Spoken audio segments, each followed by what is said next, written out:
মার্কেটে হাজার হাজার মানুষ, মার্কেটে হাজার হাজার লক্ষ লক্ষ মানুষ। বড় বড় বিল্ডিং এর মার্কেটের প্রয়োজন মানুষ জায়গা না হওয়ার কারণে এক্সট্রা স্টেজ করে প্যান্ডেল করে প্যান্ডেলিং করে মার্কেট বানায়। আছে না নেই?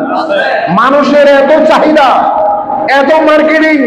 ভাই রমজান কি মার্কেটিং এর মাস? কথা বলেন। রমজান কি নারী পুরুষ অবাধ ও মেলামেশার মাস? রমজান কি ঘরের নারী মেয়ে পুরুষ যারা আছে সবাই মার্কেটে মার্কেটে বেড়ানোর মাস? আর আমাদের সমাজটা দেখেন, আমরা এমন ট্রেডিশন করে বেড়েছি, রমজানকে রমজানে রাখি নাই। রমজানকে একটা সিস্টেমে নিয়ে এসেছে আনুষ্ঠানিকতা, শুধু আনুষ্ঠানিকতা।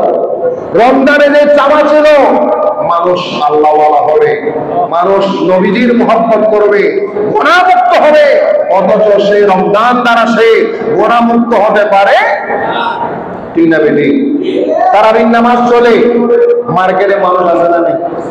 কথা বলেন। তারাবির নামাজ চলে, এশারের নামাজ চলে, মার্কেট বন্ধ। মাগরিবের নামাজ চলে, মার্কেট বন্ধ। আসরের নামাজ চলে, মার্কেট বন্ধ। জোহরের নামাজ চলে, মার্কেট বন্ধ। আপনি অবাক হয়ে যাবেন, বর্তমানে ফজরের নামাজের সময়ও মার্কেটে মানুষ,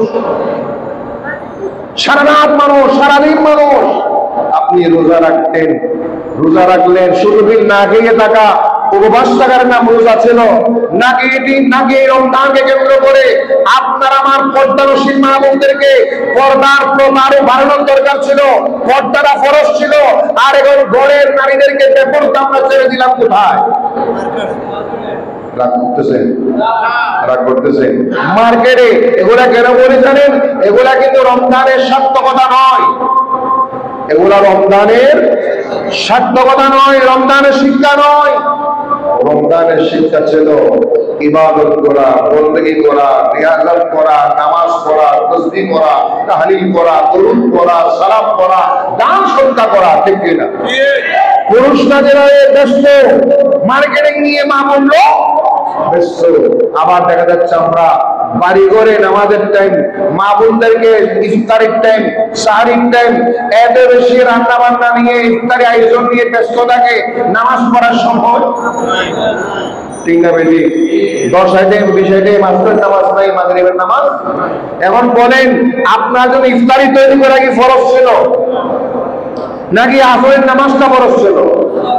সাহারি তৈরি করা কি ফরজ ছিল নাকি ফজরের নামাজটা ফরজ ছিল?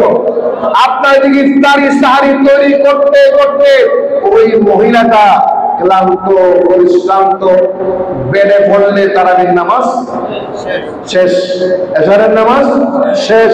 আমরা যারা পুরুষ, আমরা যারা বাবা, আমরা যারা স্বামী, আমরা যারা গার্ডিয়ান, আমরা যারা বড় ভাই, আমরা যারা ঘরের মুরব্বী, আমাদের এই বিষয়গুলো চিন্তা করার দরকার আছে না নাই? জোরে বলা আছে না নাই?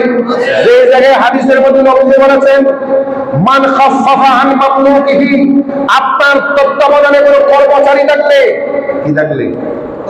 কর্মচারী থাকলে ওই কর্মচারীকে ডিউটি হালকা করে দেন, ডিউটি হালকা করে দেন, ডিউটি কমাই দেন।